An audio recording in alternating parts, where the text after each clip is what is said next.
सातवें चरण की सभी सीटों पर 7 मार्च को उत्तर प्रदेश में मतदान होना है। उससे पहले आज जौनपुर में प्रधानमंत्री नरेंद्र मोदी रैली करेंगे। इसके अलावा जौनपुर में समाजवादी पार्टी के नेता भी जमकर प्रचार कर रहे हैं। कल शिवपाल यादव ने समाजवादी पार्टी के कैंडिडेट और वर्तमान विधायक लक्की यादव के समर्थन में रैली की और बिना नाम लिए जेडीयू के प्रत्याशी पूर्व विधायक पूर्व सांसद बाहुबली धनंजय सिंह पर निशाना साधा और कहा कि जौनपुर में बाहुबली को रुकने नहीं देना है। आपको बताएं, बीते एक दशक से भी ज्यादा वक्त से धनंजय सिंह चुनावी राजनीति से बाहर हैं। पिछले विधानसभा चुनाव में जो उपचुनाव हुआ था उसमें लक्की यादव ने धनंजय सिंह को तकरीबन 4000 वोटों के महीन अंतर से चुनाव हरा दिया था।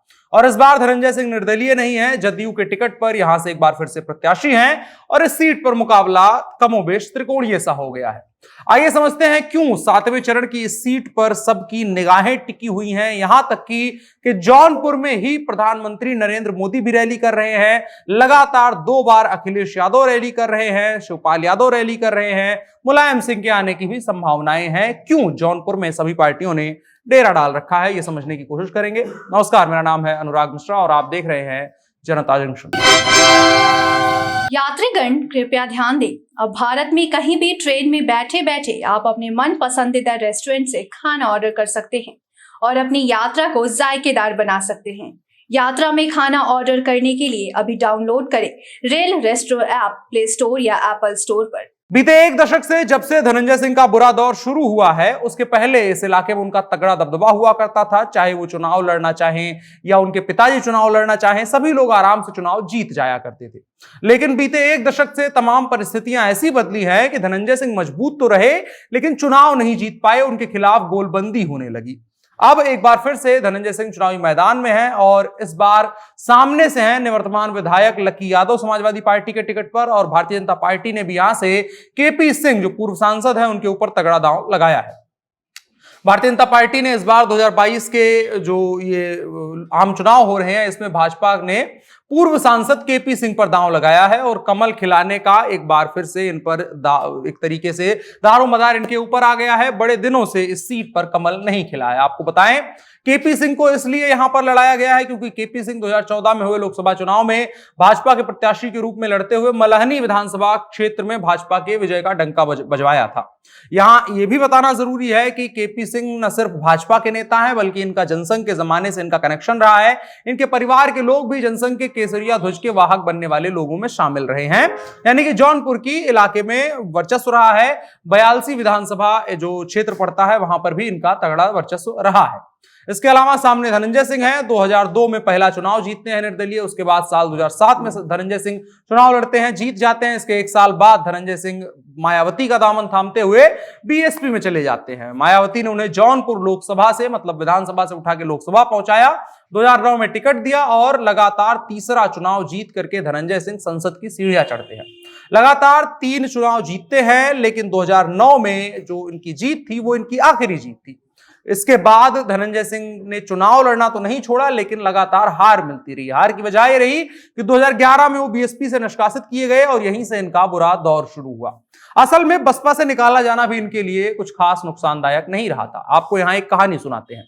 2012 में इनकी पत्नी चुनाव लड़ती हैं जब इनको बसपा से निकाल दिया जाता है, हार जाती हैं पारसनाथ यादव से। उस दौरान कई इनके पारिवारिक बवाल थे, हत्या का एक आरोप इनके ऊपर लगा हुआ था और बड़ा हाईलाइट था मामला। चूंकि बसपा सरकार थी इस वजह से ये चुनाव लड़ नहीं पाते हैं।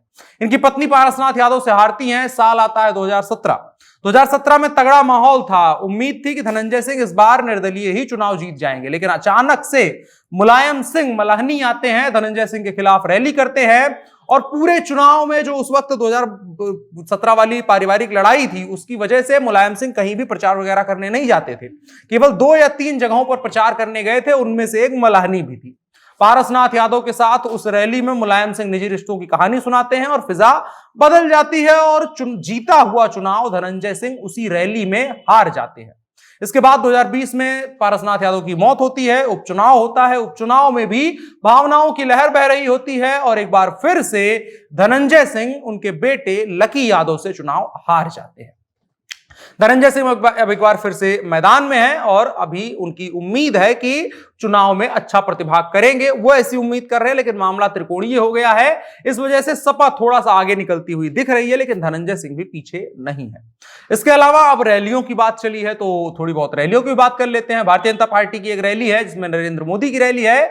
आखिरी चरण की कुल 54 सीटों पर मतदान होना है, उसमें से जौनपुर की भी सीटों पर मतदान होना है और इसी के लिए सभी पार्टियों ने अपना पूरा दमखम लगा दिया है, क्योंकि आखिरी चरण में एक तरीके से कहा जाता है कि जो आकर के कमजोर पड़ जाता है वो पीछे रह जाएगा और जो यहां पर मजबूती से लड़ जाएगा वो जहां भी गलती की होगी उसने पूरे 6 चरण में उसको रिकवर करने का उसको एक बार मौका मिल जाएगा। इसी चक्कर में प्रधानमंत्री नरेंद्र मोदी आज जौनपुर में 12:30 बजे के आसपास उनका कार्यक्रम प्रस्तावित है, वहां पर रैली को संबोधित करेंगे। इसके अलावा पश्चिम बंगाल की मुख्यमंत्री ममता बनर्जी और अखिलेश यादव भी जौनपुर के बगल वाराणसी में एक रैली को संबोधित करेंगे। बड़ी गहमागहमी इसको लेकर के मची है और इसी गहमागहमी के बीच में आज 6वें चरण की 10 जिलों की 57 सीटों पर वोटिंग भी हो रही है। तो इनकी रैलियां एक तरीके से इस तरीके से शेड्यूल की गई हैं ताकि एक तरीके से इन चुनावों पर भी असर पड़ सके। भले ही चुनाव आयोग इस पर संज्ञान नहीं लेगा, लेकिन रैलियां इसी तरीके से बनाई गई हैं, इसी तरीके से उनको बांधा गया है, समीकरण उनका बनाया गया है कि